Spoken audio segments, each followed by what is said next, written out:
The last of the light bled out of Palisade Ridge like a wound closing, and Mara of Cad stood in the ice wind of a world she meant to burn, wearing a static muzzle that sparked every time she drew breath.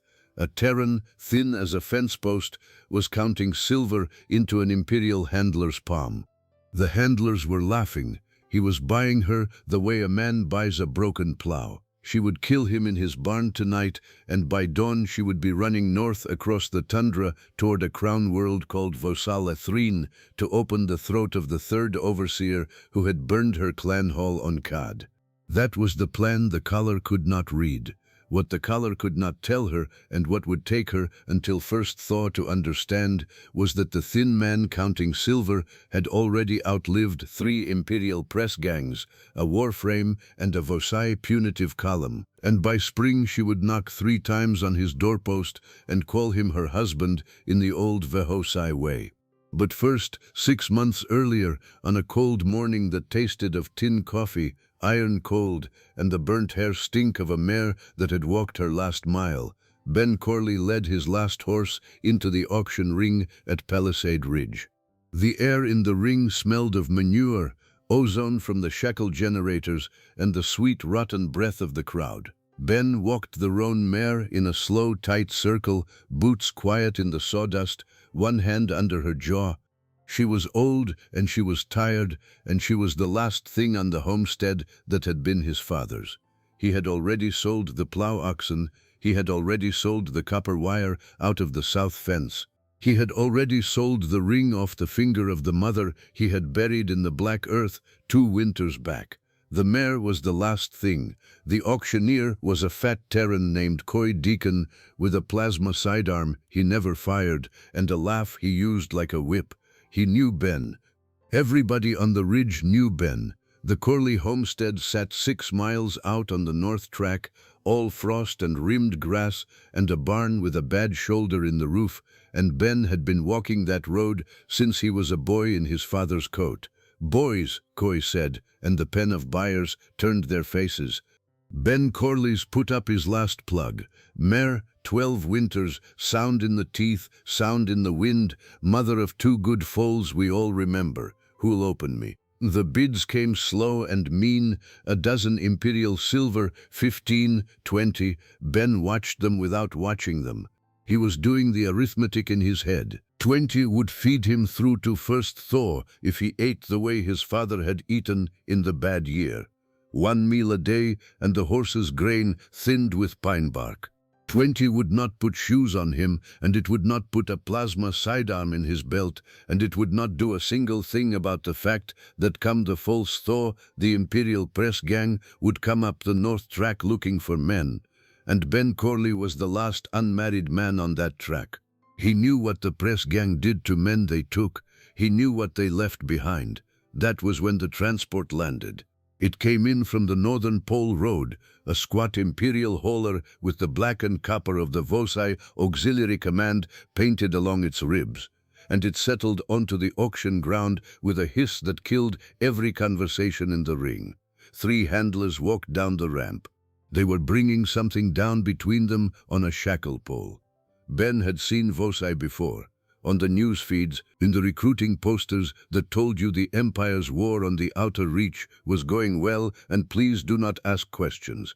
He had never seen one in the flesh. She was taller than any of the handlers by a full head, her skin the color of wet iron, ridged along the arms and the collarbone in a way that made him think of the plates of an ox. Her tusks had been filed down to nubs, the way you file a bad dog's teeth. Her wrists were shackled to the pole.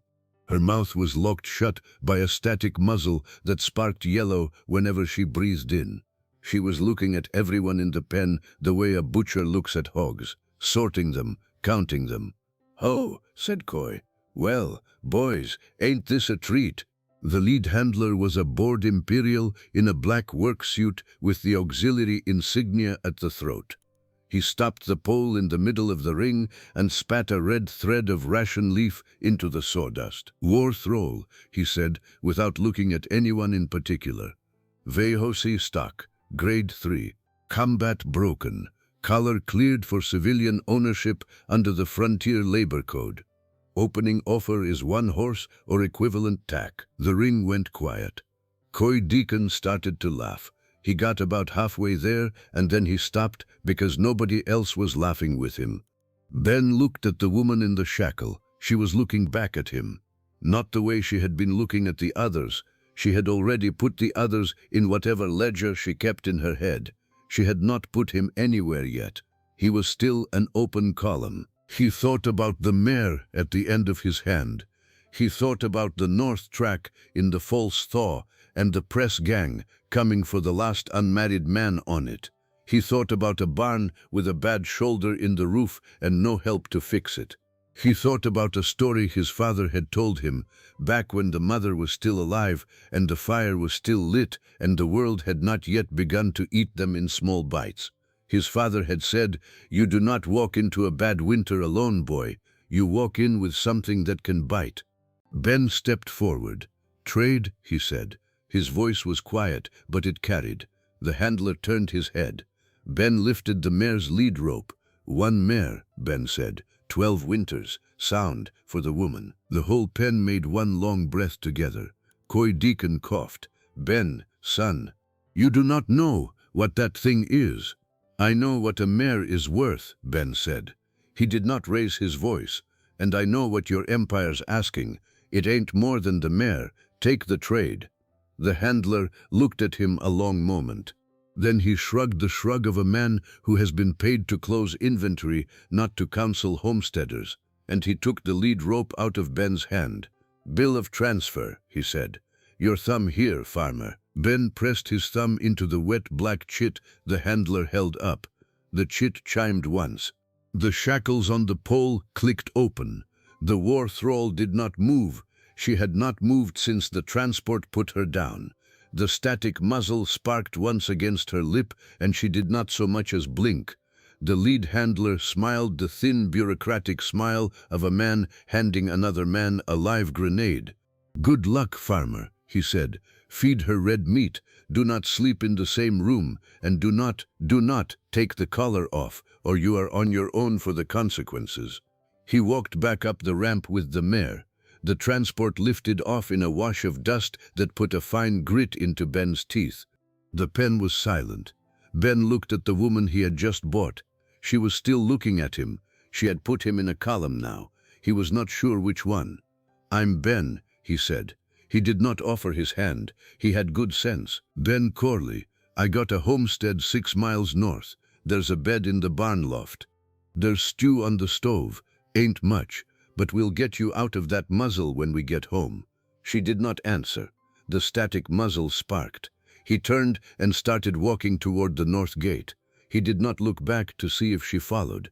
She followed, not because she meant to, because the collar around her neck was a slave brand keyed to his thumbprint now, and it would have dropped her in the sawdust if she had taken 3 steps in any other direction. She followed because the Empire's law let her follow. She would kill him in his barn tonight, and she would take the collar off his corpse, and she would walk north across the tundra. She followed. The wind out of the pole was already picking up when they cleared the gate. It smelled of storm. 6 miles is a long walk in the cold. They did not speak. He walked in front.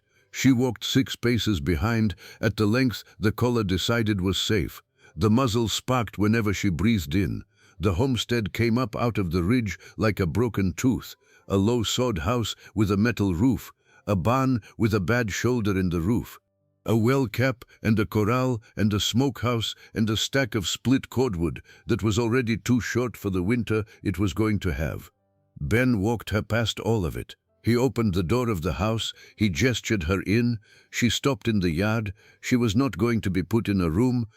Ben looked at her a long moment. Then he nodded, once as if she had said a thing out loud. "Barn then," he said. "Loft's got a stove. It's warm. I'll bring supper up."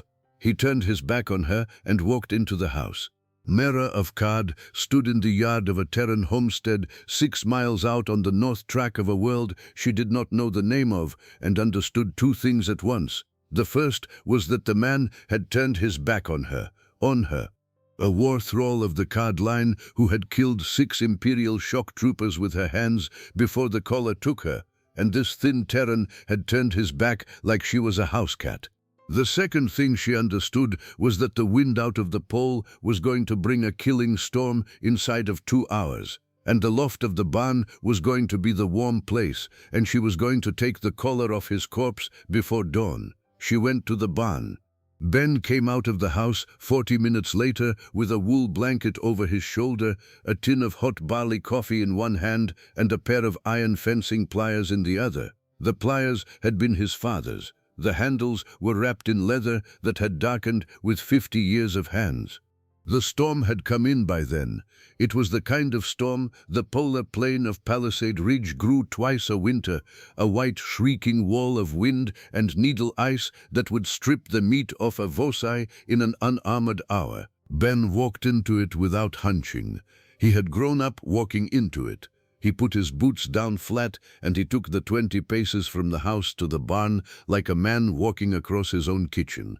The wind hit him at knife-cut angles, and he did not so much as tilt his shoulders against it. His grandmother, in a cold city on the northern rim of Earth called Duluth, had taught him to walk in weather like this when he was 6 years old. She had said, "You do not fight it, boy. You just do not let it know you noticed." Mara watched him come. She was sitting on the loft floor with her back to the wall. The static muzzle was sparking against her lip. She had made her plan for the killing. Ben came up the loft ladder with the blanket over his shoulder and the tin in his hand, and he did not even shake the ice out of his hair. He set the tin down. He unfolded the blanket and put it around her shoulders without touching her, because he had good sense. He looked at the muzzle. He held up the pliers so she could see them. "May I?" he said. She did not move. She had not expected the word may. He waited. When she did not stop him, he stepped forward very slowly, and he set the pliers against the joint of the static muzzle, and he squeezed. The pliers were old and heavy, and they took the muzzle apart in 3 bites like it was a fence wire. The muzzle fell into her lap in 3 greasy pieces. Mara of Kad opened her mouth for the first time in 11 imperial weeks. The sound that came out of her was a low thunder in her chest that the translator caller heard and translated and pushed out through its speaker in a flat Terran voice. "Why?" she said. Ben squatted down across from her. He did not answer for a moment. He was looking at the sores the muzzle had left along her lip. "Because it was hurting you," he said. He set the tin of hot barley coffee down between them. He did not push it toward her.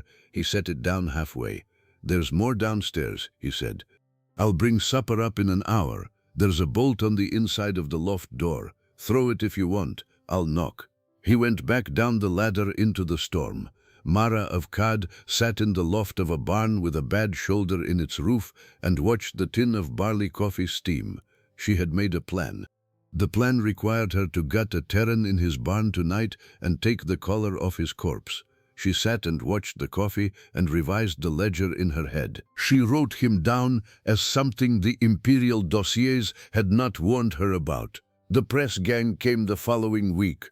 She heard them before she saw them, because the collar around her neck was a Vosai collar, and it caught the throat hum of a warmed plasma harness at 400 meters the way a Terran ear catches a wolf.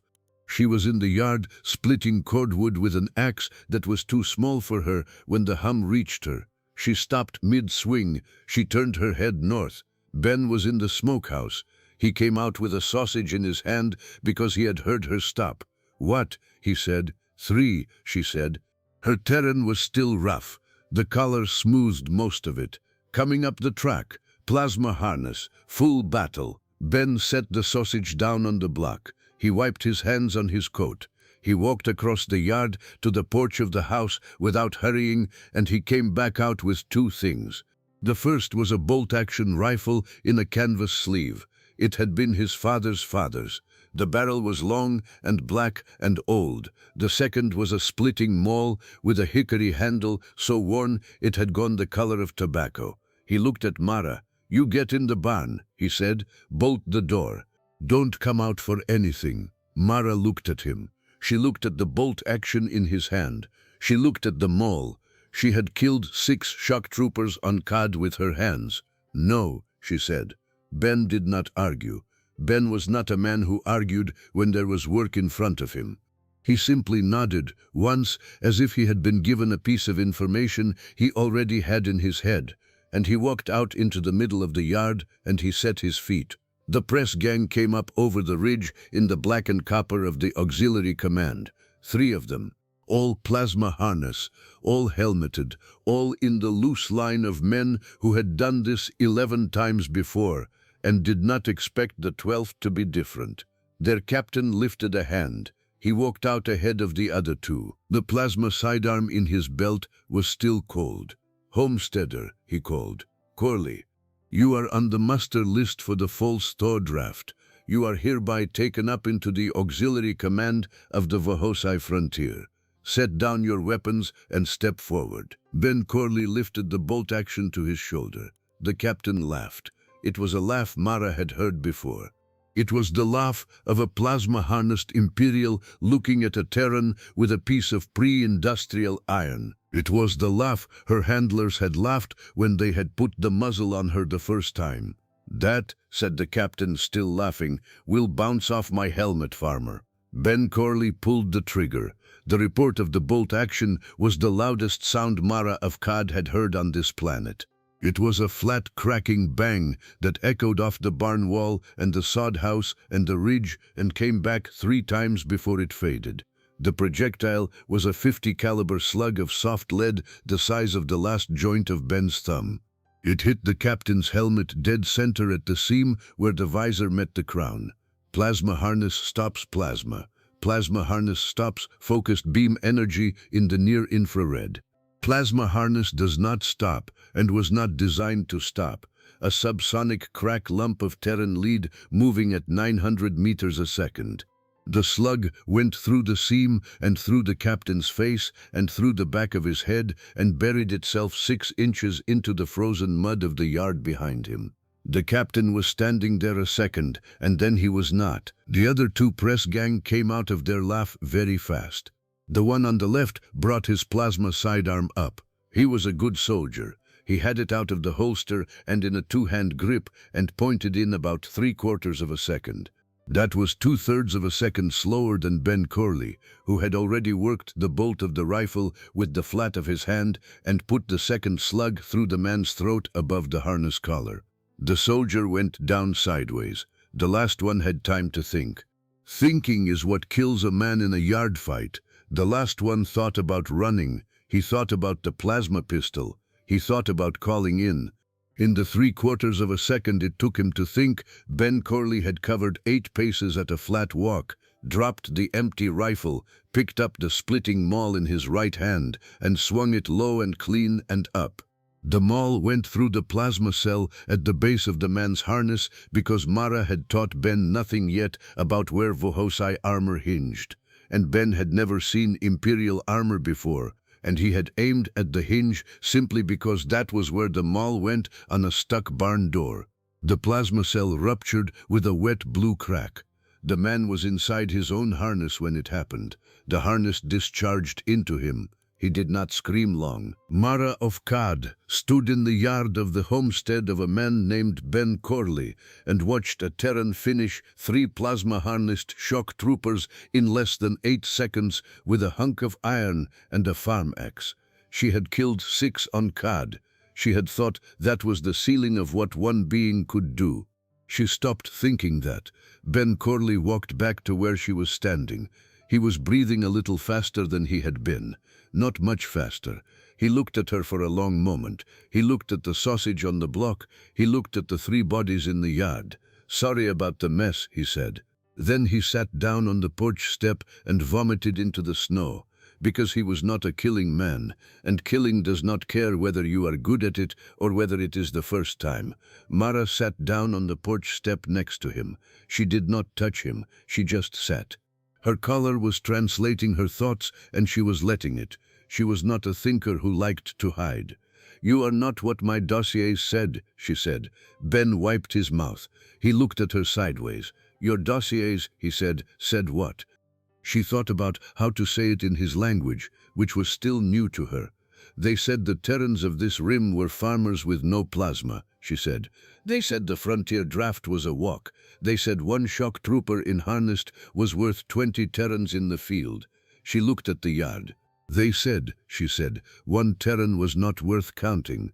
She turned her head and looked at him. It was the first time she had looked at him directly, straight on, without the shackle pole angle or the barn loft distance. They were wrong, she said. Ben spat blood into the snow. He had bitten the inside of his cheek at some point. He had not noticed. They were wrong about you too, he said, so maybe their dossiers ain't worth much. Mara of Kad laughed for the first time in 14 imperial weeks. The color translated the laugh perfectly. That was the week the winter closed on Palisade Ridge, and the winter closed on Palisade Ridge like a lid on a jar. The snow came in from the pole in wet white sheets and did not stop for 11 days. The wind moved the drifts up against the north wall of the barn until the drifts were as tall as the barn itself. And Ben Corley and Mara of Kad spent the 11 days shoveling paths between the sod house, the barn, the smokehouse, the well cap, and the corral. They shoveled them in the morning. By evening the paths were gone. They shoveled them again. Mara learned the pigs. Ben had 4 of them in a rick behind the smokehouse. They were mean and stupid, and Mara loved them immediately. She learned to fork the frozen slop into their trough with the wooden pitchfork Ben had inherited from a great-uncle who had died before Ben was born.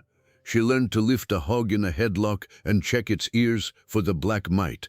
She learned that when a sow was ready to farrow, she would climb the rick and try to eat her own bedding, and that meant you sat with her and you sang to her low and steady, and you did not leave her alone, and by dawn there would be 9 piglets, and you would name them for the imperial ministers you hated, so that when you butchered them in the spring, you could laugh. Ben taught her all of that. Mara taught him where a Vosai plate hinges above the second rib and where the throat hum of a warmed plasma harness sits in the auditory band, and how to skin a Vosai auxiliary in under a minute without slicing the vein you needed to bleed him from. This was pillow talk. In those weeks, though neither of them had yet worked out that it was the beginning of pillow talk, they talked about their dead. Mara's clan hall on Kad had been a stone longhouse in the shadow of a mountain called Vazeren. Her mother had been the smith. Her father had been the shepherd of the low pasture.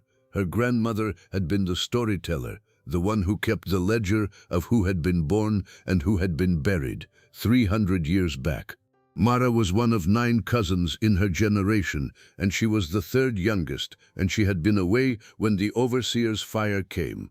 She had been on the far side of Vazeren with the herds, and she had come back over the pass to find the longhouse a shape of black timbers in a field of black snow, and her mother's smithing hammer in the ashes where the forge had stood, and the smell of burnt hair for 11 days on the wind.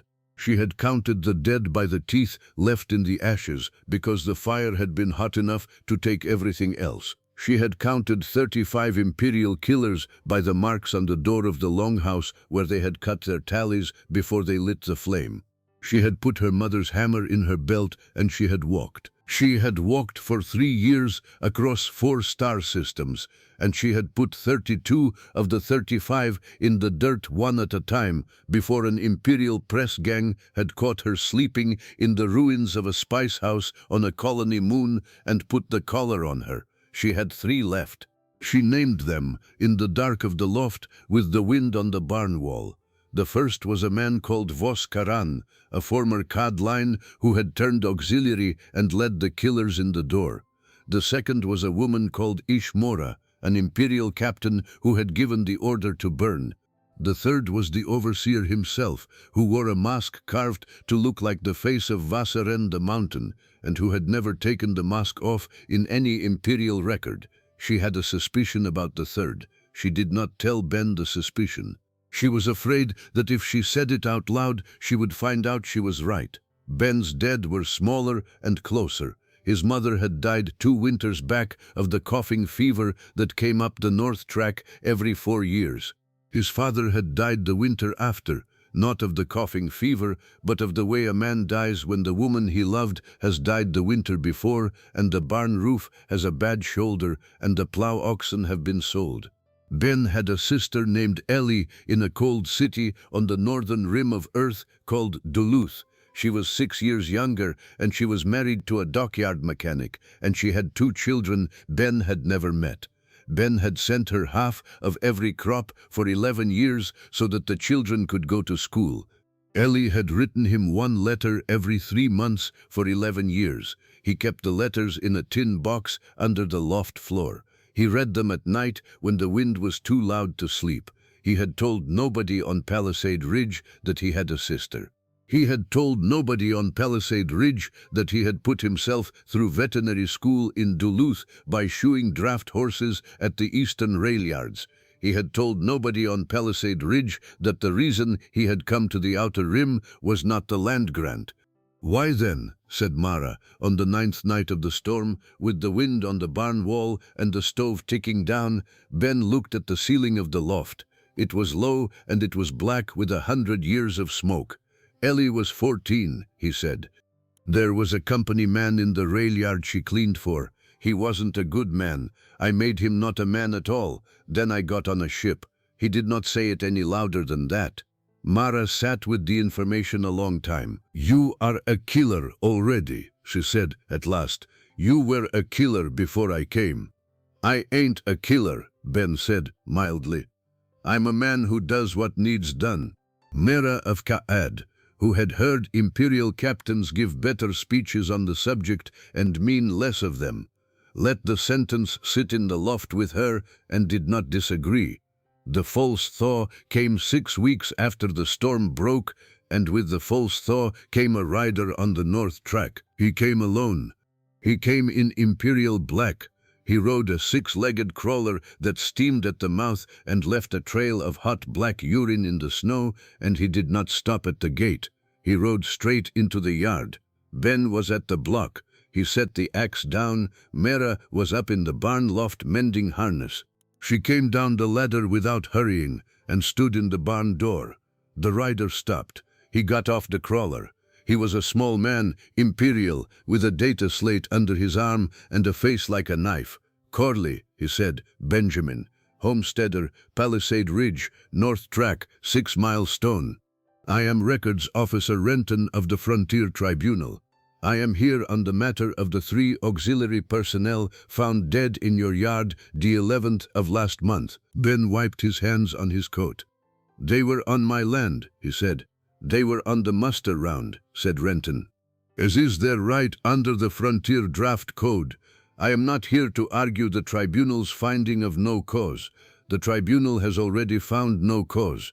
Their captain was a fool, and the finding notes as much. I am here on a different matter." He tapped the data slate.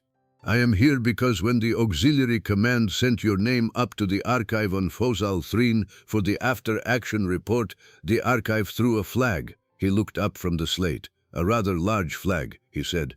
"You would like to explain that, Homesteader?" Ben's face was very still. "Explain what?" he said. Renton lifted the slate. He tapped it 3 times. It projected a soft blue rectangle in the air between them. There was text on it. Mara, from the barn door, could read the text upside down. She had learned to read the imperial script in the 4th week of the storm, because Ben had a dozen imperial land manifests in a drawer, and she had been bored. The text said, "Koroi, Benjamin Theo, Terran, Earthborn, Duluth Sector, age 31 standard years, cross-referenced imperial file." Below that it said, in smaller letters, "Deceased in the line of duty, 105th Terran Shock Company, the Hammersmiths, declared killed in action on the orbital of Kesrin 4, 8 standard years prior, body not recovered."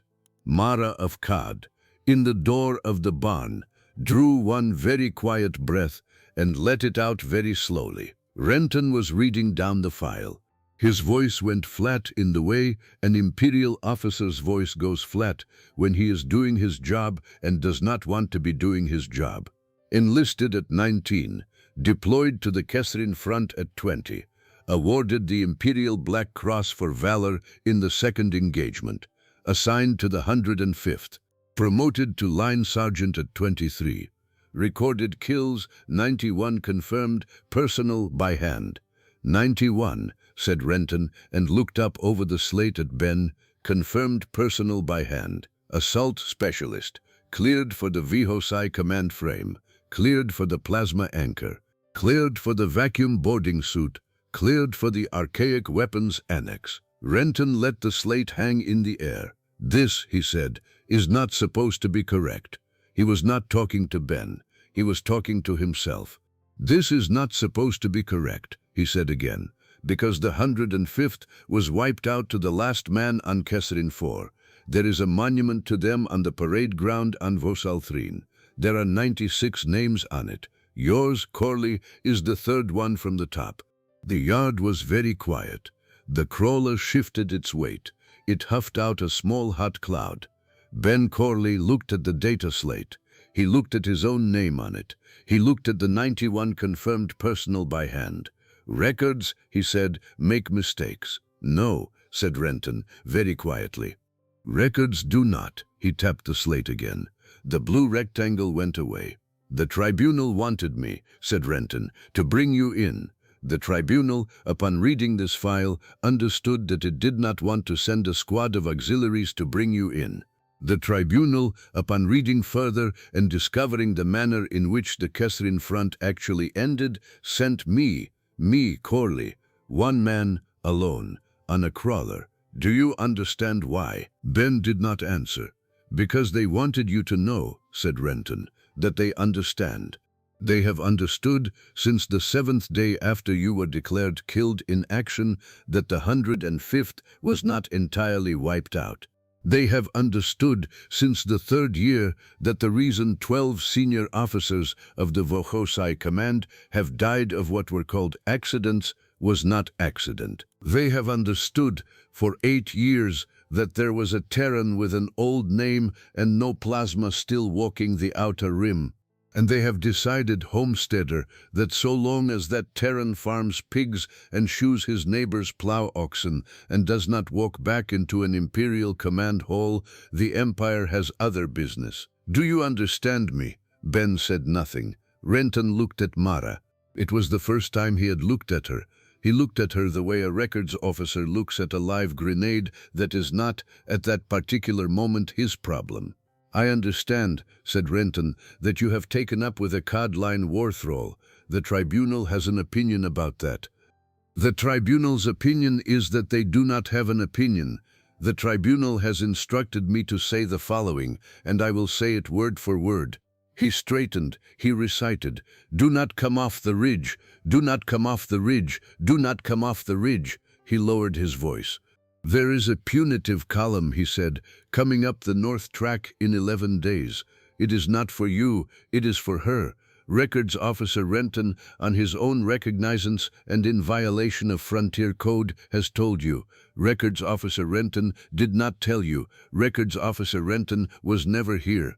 He got back on the crawler. He looked down at Ben Corley for a long moment. For what it is worth, he said, the third name from the top of the monument on Vosalthrin is a good name. The Empire does not put bad names near the top. Whatever you are doing out here, Homesteader, I did not see it. Do not make me come back. He rode north into the false thaw. The yard was quiet. Mara of Cod walked out of the barn door and across the yard to where Ben Corley stood by the block. She did not say anything. She stood next to him.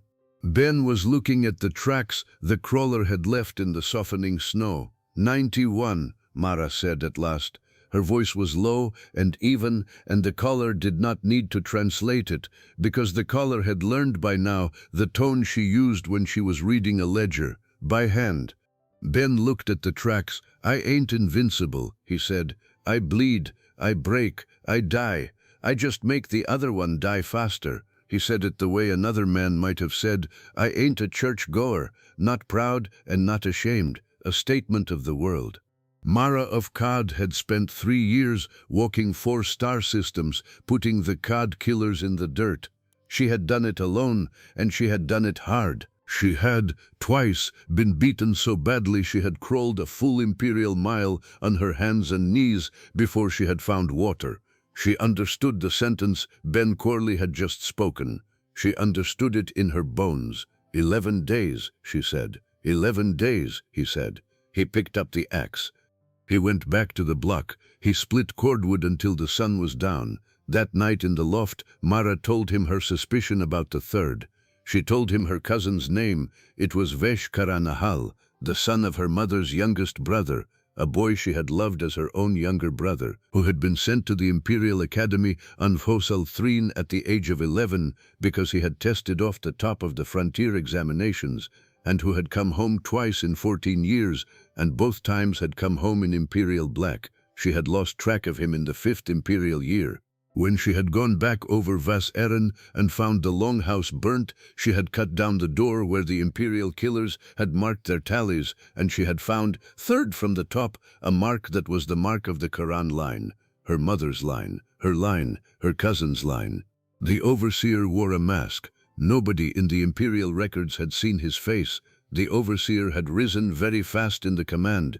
The overseer had been raised on Fosal Threen. The overseer, when he burned Cod, had known exactly which pass the herds would come home through and exactly which door of the longhouse the smith worked behind. Ben listened. He did not interrupt. When she was done, he said, "You want to be sure before you kill him." "Yes," she said. "Then we take his mask off before we kill him." "Yes," she said. The stove ticked down. Outside the wind was small and thin, and the false thaw was eating the drifts. Water was dripping off the eaves for the first time in 6 weeks. Ben Corley reached out in the dark and put his hand on the back of Mara of Cod's hand. It was the first time he had touched her. She did not move her hand.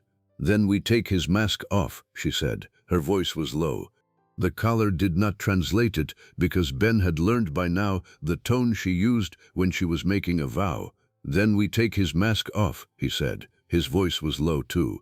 They did not sleep in the loft that night, not because of anything they did, because they sat up until dawn, oiling the bolt action on a piece of oilcloth spread over the floor, and Mara sharpened her mother's smithing hammer on Ben's whetstone, and the whetstone made a sound in the dark like a slow tongue against a slow tooth, and neither of them said anything else at all.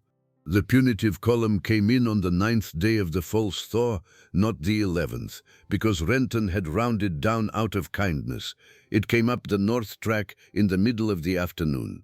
It came in the Imperial black and copper, with the punitive banner at the head, which was a copper stripe on a black field, and it came with an escort of 11 auxiliary shock troopers in full plasma harness, and a records officer in a covered crawler, and a warframe walking point. The warframe was the thing that mattered.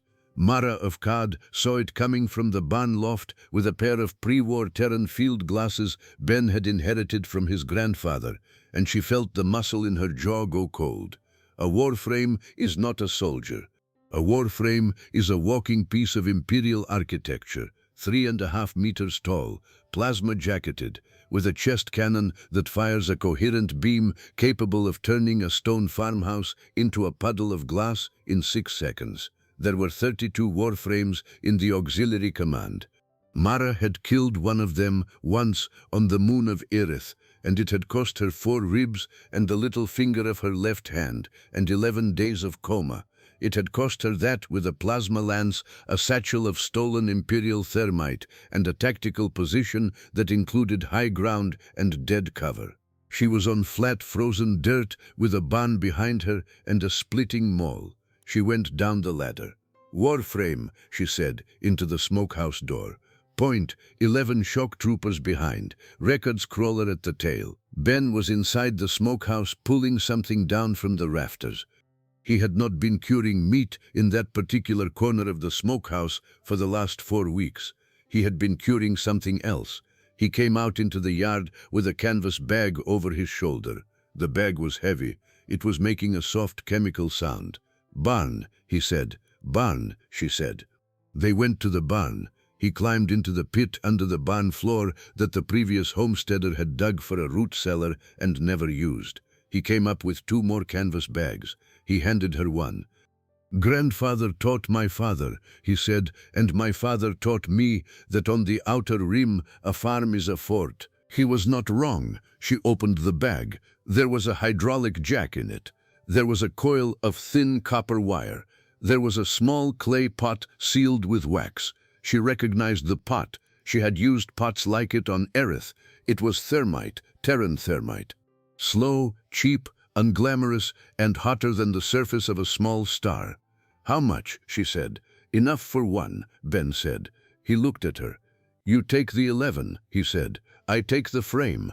Mara of Kad, who had killed 6 shock troopers on Kad with her hands and 32 others across 4 star systems with tools and improvisation, and who had watched a warframe walk into an ambush on Aerith and take 3 days to die, looked at Ben Corley, 31 years old, 1 8/10 meters tall, 78 kilograms after supper, with a splitting maul and a hydraulic jack and a pot of thermite, and said, "You take the frame." "Yeah," Ben said. "Alone." "Yeah," Ben said. "It ain't going to be pretty. But it'll be dead before the shock troopers get to the porch, and that means the shock troopers are yours." She thought about it a long moment. She thought about the ledger. She thought about her cousin Vish, if it was Vish under the mountain mask, watching the sunrise from a throne tent somewhere south of the ridge and drinking imperial tea. "Yes," she said. She took the maul out of Ben's hand and gave him the smithing hammer. It was a smith's hammer. Her mother's hammer. It was the weight of 2 Terran cinder blocks. It had a striking face and a spike. Ben tested the balance in his palm and nodded once.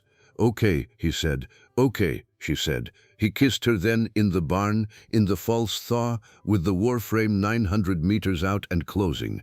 It was a fast kiss, and it was rough, and there was cordwood dust in his beard. She had not been kissed in 6 years. Her collar translated the small chest sound she made into nothing, because the collar was smart enough by now to know when to keep its mouth shut. Then she went out the back door of the barn with the maul, and Ben went out the front with the smithing hammer and the bag. The warframe came through the gate first. It stepped over the gate rather than around it because it was 3.5 meters tall and it did not need to notice gates. Its chest cannon warmed with a hum that Mara could feel in her teeth from 100 meters away. Its head camera swept the yard. It saw Ben Corley standing alone in the middle of the yard with a canvas bag at his feet and a hammer in his hand. The warframe's external speaker came on. It said, in the flat imperial voice, "Terran designated Corley Benjamin. Under punitive order. Stand down, kneel, await extraction."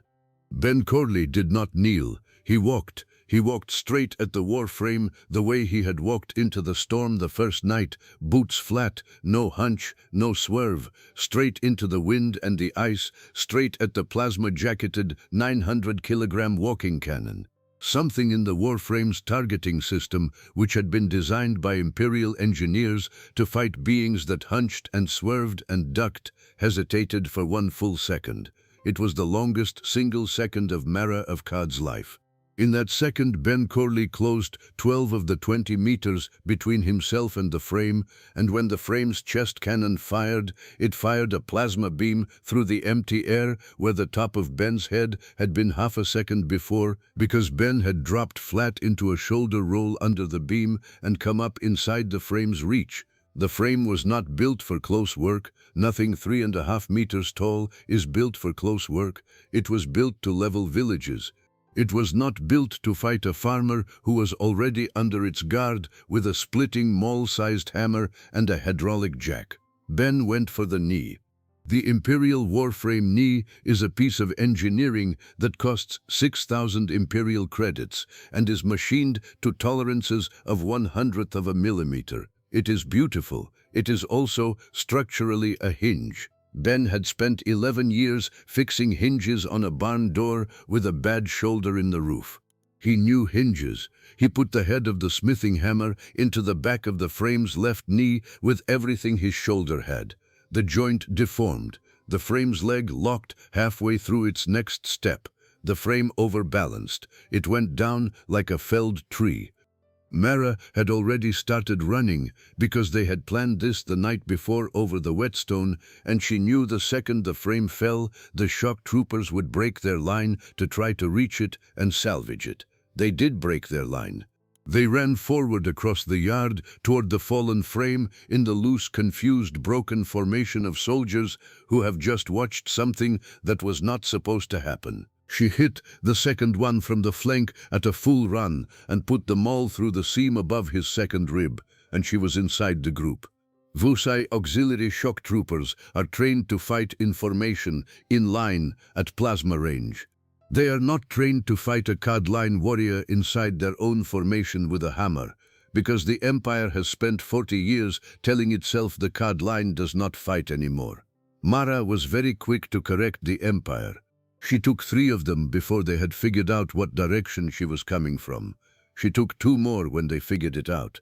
She took the 6th when he tried to run. That left 5. The 5 got their plasma harnesses up and their sidearms out and made a ragged fire line and started to fire. Behind them, in the middle of the yard, Ben Corley was crouched over the fallen warframe with the hydraulic jack braced against the earth and the frame's chest plate. He pumped the jack twice. The chest plate popped, one seam at a time. He set the clay pot of thermite inside the plate. He set a slow match into the wax seal. He lit the match with a farmer's match from a tin in his coat pocket. He stood up, he walked calmly at his own steady pace, out of the yard and around the corner of the barn. The warframe's cannon cell went up. The sound was the sound of a small sun deciding to be born inside a metal box for 2 seconds and then unbecoming. The flash was blue-white. The concussion knocked all 5 remaining shock troopers flat. 2 of them did not get up. The other 3 got up, and Mara of CAD, who had been prone under the wall of the smokehouse with her hands over her ears, the way Ben had told her to be, stood back up with her maul and finished them one at a time. Ben came back around the barn. His left ear was bleeding. His coat sleeve was smoldering. He was walking a little sideways. "Records officer," he said. Around them the yard was full of smoke and small red fires. The records officer's crawler was pulled up on the ridge 200 meters back. Mara could see the officer through the covered window. He was not moving. He was watching. He was going to write down everything he had just seen. He was going to write it down honestly, because a punitive column commanded by a warframe had just been destroyed in 8 minutes by a Terran with a hammer and a CAD line with a hammer, and dishonesty about a thing like that gets a records officer killed by his own tribunal for wasting their time. Ben Corley walked up the ridge to the crawler. He did not bother to raise a weapon. The records officer opened the door of the crawler and got out and put his hands slowly at his sides. "Go home," Ben said, quietly. "Tell them what happened. Tell them the CAD line is not broken. Tell them I did not come off my ridge. Tell them if they send another column, I will come off my ridge. Tell them very carefully." The records officer got back in the crawler. He turned it north. He drove. Ben came back down into the yard. He looked at the yard. He looked at the bodies. He looked at the smoldering hole where the warframe had been. He looked at Mara. "I need to sit down," he said. He sat down on the porch step. He was bleeding from 3 places. Mara had counted. The left ear from the concussion. The right side of the ribs from a plasma flash burn where his coat had caught. The left arm above the elbow from a piece of the warframe chest plate that had come at him sideways through the smoke and buried itself 2 inches into the muscle. She sat down next to him. She looked at the arm. "That has to come out," she said. "Yeah," Ben said. "Now," she said. "Yeah," Ben said. She went into the barn and got the fencing pliers, the same pliers he had used to take her muzzle off 6 months back. She got a bottle of clear alcohol from the shelf where he kept the pig remedies. She got a horseshoe nail from the tin in the tack corner. She heated the nail in the small stove until it glowed. She came back out. "No anesthetic," she said. "You have any?" "No," said Ben. "You want a piece of leather in your teeth?" "No," said Ben. "Just do it." She pulled the piece of chest plate out of his arm with the pliers. It came out sideways with a wet, ugly sound. Blood came with it. She poured the clear alcohol into the hole. Ben's whole body went rigid. He did not make a sound. She pressed the glowing horseshoe nail into the wound and held it there while the bleeding stopped. Ben's whole body went rigid again. He did not make a sound. She looked at him. "You could scream," she said. "It would be normal." "I'm all right," Ben said. His voice was very small. She looked at him a long moment. "Don't be delicate," she said. She meant it as a joke. It came out gentler than she meant. "Fill the hole." She wrapped the arm in a strip of clean linen from the kitchen drawer. Ben leaned his head against the porch post. He closed his eyes. "I need a real cup of coffee," he said. She got up and went inside and made him one. He drank it slowly, sitting on the porch step with the yard on fire in 6 small places around him. She sat next to him. Neither of them spoke. That was the 11th day of the false thaw. The overseer came for them 2 nights later, and he did not come with a column. He came with a transport, a hover guard of 6 Imperial Marines in the black and silver of the overseer's personal service, and a folded throne tent, and he sat down not on the ridge, but 3 miles south of it, on the salt flat, where the Imperial marker stone stood, and he sent a runner up the track with a formal invitation. The invitation was on cream paper. It smelled of Imperial incense. It read, in the Imperial hand, "To the Terran Corley, and to the Cadline Mara, in whose company he stands. The overseer of the Northern March has pitched his throne tent on the flat. The overseer of the Northern March respectfully requests the honor of your presence, alone and unarmed, at the 3rd hour of the 3rd watch, to discuss terms under which no further column need visit the ridge." The overseer seals this with his own hand. The seal at the bottom of the letter was a coin of Imperial wax pressed with the mountain mask. Ben read the letter at the kitchen table by candlelight. His left arm was in a sling. His right ear was still bandaged. He looked at Mara across the table. "He is asking us to come alone and unarmed," Ben said. "Yes," said Mara. "He knows we won't." "Yes, he is asking anyway. Why?" Mara of Kad looked at the wax coin with the mountain mask on it. Her cousin Vesh had made a copy of that mask once, out of clay, when he was 9 years old. He had brought it home from the academy on Vosalthrine for the winter festival and given it to her grandmother because her grandmother was the keeper of the ledger. He had said, in his small, clear voice, "Grandmother, this is the face I have to wear when I go back. Please keep it here for me until I am done." Her grandmother had put the clay mask on the shelf above the hearth. The mask had burned with the Longhouse. "He wants me to see him first," Mara said. Her voice was very low. "He wants to see if I know. He wants to see my face when I know." "Then we go," said Ben. "Yes," said Mara. They went in the 3rd hour of the 3rd watch. The salt flat lay a mile out from the ridge under a hard clear sky full of foreign stars, and the throne tent stood in the middle of the flat like a black flower. There were 4 braziers at its 4 corners burning a red imperial oil. The 6 Marines of the overseer's guard were arranged in a loose ring around the tent, at 40 paces out, and they were in full harness. The invitation had said alone and unarmed. The overseer had not been alone or unarmed. Ben Corley was not alone or unarmed either. He walked out onto the flat with the smithing hammer on his back, the bolt action across his shoulder, and a homemade thermite charge in a pouch at his hip. Mara walked at his left with the splitting maul across her own back and her mother's small skinning knife in her belt. They walked past the ring of Marines. The Marines did not move. The Marines did not challenge them. The Marines had been given very specific instructions. They came to the tent. Ben pushed the flap aside with the barrel of the rifle. Inside the tent there were 3 braziers, low tables of Imperial black lacquer, a folded map of the Northern March on the largest table, a service of Imperial tea in a small copper pot, and on the far side, on a low Imperial camp throne of folded steel, a figure in Imperial silver and black robes with a wide hood, and a mask carved into the shape of the mountain called Vazeren. The mask was very still. Mara of Kad stepped into the tent. Ben Corley stepped in behind her. "Kad line," said the mask. The voice came out of the mask, flat and cold and formal. "You are welcome under my roof." Mara did not answer. "Terran," said the mask. Corley, you are welcome under my roof. Ben did not answer. Damask sat still a long moment. You come armed, said Damask. That is your right, in these circumstances. I will not pretend to be insulted. Please, sit. Neither of them sat. The mask breathed. Mara could hear it now, a slow, careful breath under the carved mountain. The overseer had been running. He had been running to be here.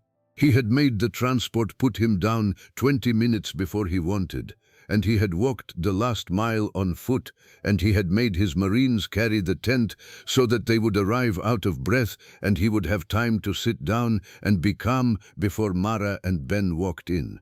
He had wanted to be calm for this. He was not calm. I have brought you here, said the mask, to offer you terms. The Empire has decided that Palisade Ridge is not worth another column. The Empire has instructed me to offer you the following. You will remain on your ridge. You will not be visited. You will not be drafted. You will not be surveyed. In exchange, you will not come south of the Salt Flat Marker Stone, ever, either of you, for the remainder of your natural lives. Is that acceptable to you, Codline Corley? Mara of Cod looked at the mask. The mask looked back at her. Take it off, she said. The mask did not move. Take it off, Viesh. The mask did not move. Take it off, cousin. The tent was very quiet. Outside, the Marines were very quiet. Inside, the small copper teapot ticked once as it cooled. Slowly, very slowly, the figure on the folded steel throne lifted his hands. He lifted them under his hood, and he unclipped the strap of the mountain mask at the back of his head, and he took the mask off, and he set it on the low black lacquer table in front of him. Vesh Karan Ahal, who had been 11 years old when he was sent to the Imperial Academy on Vosal Threen, who had made a clay copy of the mountain mask for his grandmother, the ledger keeper, who was now the overseer of the Northern March and the third of the three who had burned Ka'ad, looked up at Mara of Ka'ad with the eyes of the boy she had loved as her own younger brother. He had not changed as much as she had been afraid he would. Cousin, he said. His voice was small. It was Vesh's voice. Hello. Mara did not move. I did not. Vesh said, give the order. The order came from Ishmora. She is dead. You killed her, unparent. I saw the record. I was proud of you. You were in the door, Mara said. I was in the door, said Vesh. Yes, you cut a mark on the door for the Karan line. Yes, Mother was inside the door. I know, said Vesh. His hands were shaking now. He put them on his knees to still them. I know. I could not go against Ishmora. I could not go against the command. If I had refused, they would have burned the Longhouse anyway, and me with it, and you also, cousin, because you were listed as home from the herd that day, and they did not know you were on the far side of the pass. If I had refused, I would have died with them. So I did what I did, and I have carried the ledger since. You wear their mask, said Mara. I wear their mask, said Vesh, because from behind their mask I can turn the columns. His voice was thin, and it was fast now. He was speaking the way a man speaks when he has been alone with a story too long. There were 60 of you in my report to the tribunal, Mara. There were 60 Codline survivors after the burning. I said 60. There were 9. I moved 51 names off the auxiliary strike list. I moved them onto colony rolls, onto medical exemptions, onto census errors. 51 of us who were not in the Longhouse that day are alive on colonies where I have hidden them, because from behind this mask I can move a pen. From behind this mask I moved Renton to your case, cousin, because Renton is a decent man and I knew he would warn the Terran. From behind this mask I have kept a column off Palisade Ridge for 4 months. I turned the punitive column back 3 times. I could not turn it back a 4th. I sent it with only 1 warframe instead of the 3 the tribunal wanted. I sent Renton to warn you. I sent the invitation tonight because the tribunal has asked me to bring you both south alive or bring you both south dead, and I intend to do neither. He looked up at her. Cousin, he said, kill me if you must. I have not slept in 8 years. Mara of Kad stood in the throne tent of the overseer of the Northern March on a salt flat under a foreign sky, and looked at the boy who had loved her grandmother and burned her mother, and understood, in one very slow moment, that the ledger she had carried for 11 imperial years across 4 star systems and 32 graves was not going to close the way she had thought it would close. Behind her, Ben Corley had not moved. The smithing hammer was still on his back. The bolt action was still across his shoulder. He was not going to interfere. He knew whose knife this was. Mara put her hand on the hilt of her mother's skinning knife. She left it there. 51, she said. Her voice was very rough. The collar smoothed it, and then it did not, because it could not. 51, said Vesh. I can give you the names. I have them on a chit in the lining of this robe. I would like to give them to you. I have been keeping them for you for 8 years. I have been waiting to know whether I was going to give them to you or eat them and die. He put a hand very slowly inside his robe. He drew out a small imperial chit. He held it out. Please, he said, take it. Mara crossed the tent. She took the chit. She looked at it. It was a chit like any other imperial chit. It read, in her clan script, Kad line, Ki AP. She looked at Vesh. She lifted her hand. She did not put it on the knife. She put it on his shoulder, the way her grandmother had put a hand on her shoulder the first time she had come home from the herd with the wet blood of a lambing on her sleeves. Cousin, she said, there is a barn on the ridge. There is a loft in the barn. There is a stove in the loft. You will come with us tonight. You will not go back to Vozaltrin. You will help me hide the 51 for the rest of my life. You will help me raise the pigs. You will help me raise, one day, whatever comes after the pigs, and you will not wear that mask again. Do you hear me? Vesh Karan Ahal, the overseer of the Northern March, put his face in his hands and made a sound that the caller did not know how to translate. Behind him, Ben Corley shifted the smithing hammer to his good shoulder and said, quietly, to nobody in particular, "That's the second best terms I've ever heard offered in a tent." Vesh laughed. It was a broken laugh. It was the first laugh he had laughed in 8 imperial years. Then Ben Corley, who was bleeding from 3 places, who had not slept a full night in 11 days, and who was standing in a throne tent on a salt flat under a foreign sky, with a hammer on his back and a card line to his right, and a former imperial overseer weeping into his own hands to his left, took a slow breath. "I ain't a diplomat," he said. "I don't know terms. Mara knows terms. But I got a question for whoever in this tent knows how to make a real cup of coffee, because I have ridden 2 days, and I do not polish thrones, and I am going home before spring planting whether the Empire likes it or not." Vesh lifted his head. He looked at Ben. He looked at the small copper pot of imperial tea on the table between them. "There is coffee," he said, "in the transport, Terran coffee. Duluth roast. My records officer likes it. I keep it for him." "That will do," said Ben Corley. They took Vesh Karanahal off the salt flat that night in the back of his own transport, along with the coffee and a folded imperial camp tent and a chit that had 51 names on it and one very quiet mountain mask. The 6 Marines of the overseer's personal service made no objection. The overseer had told them in advance that whatever left the tent was to leave the tent unimpeded, and they were his Marines.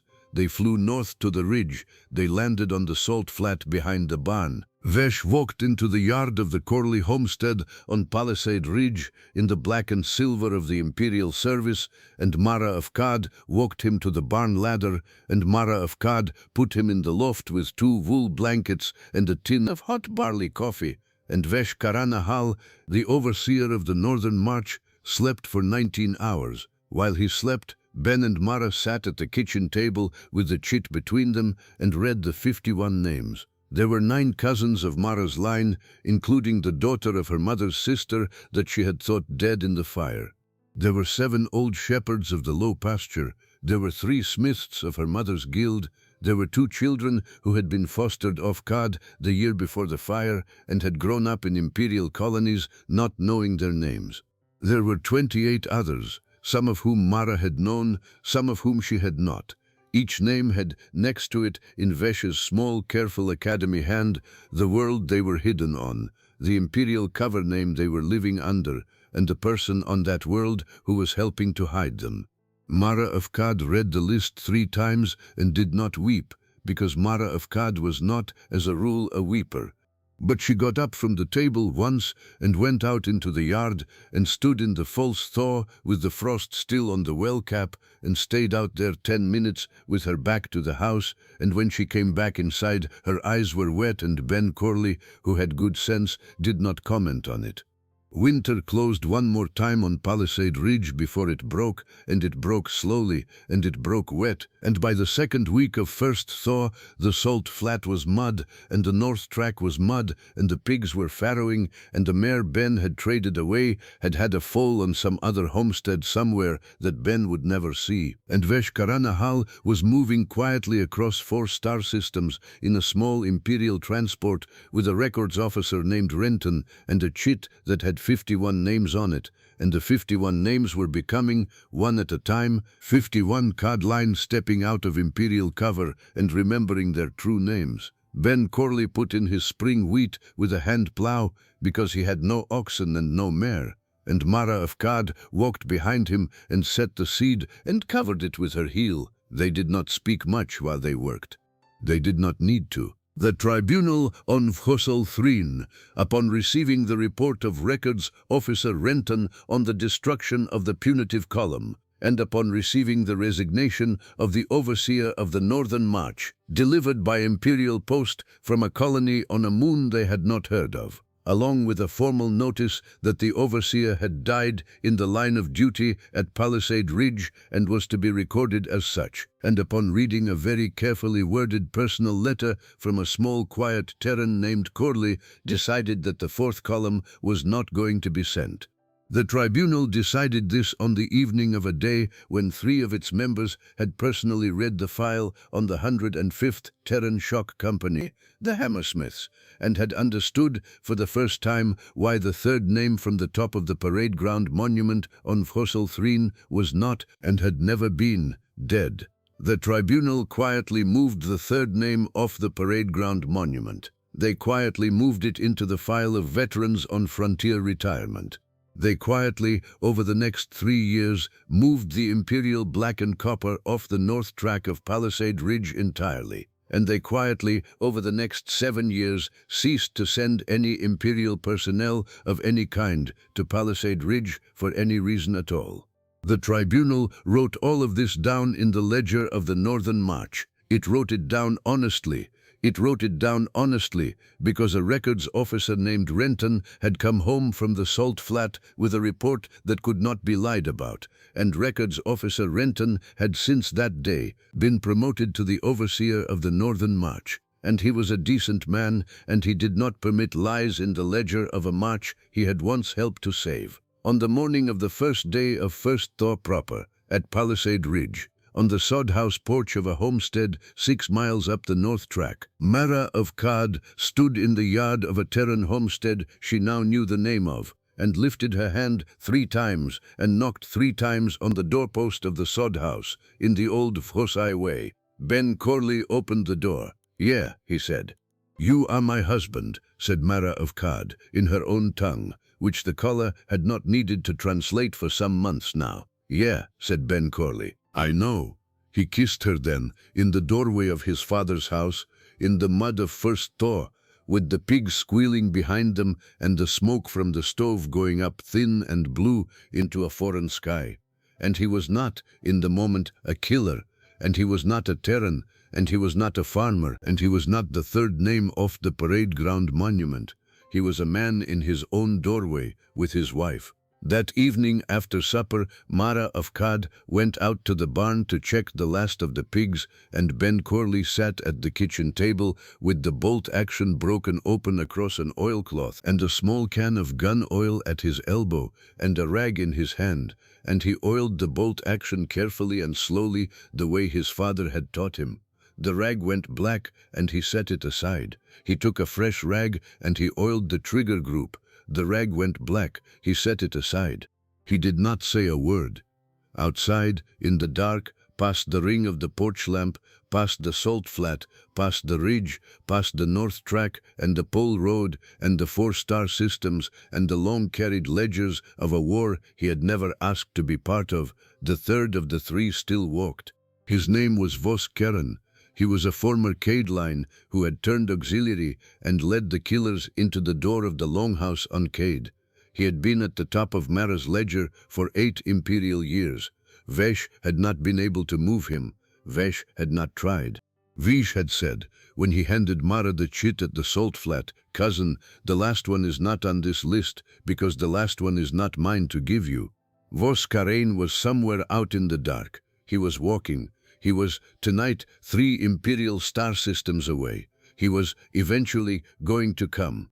Ben Corley oiled the bolt action on the kitchen table and did not say a word, because there was nothing that needed saying.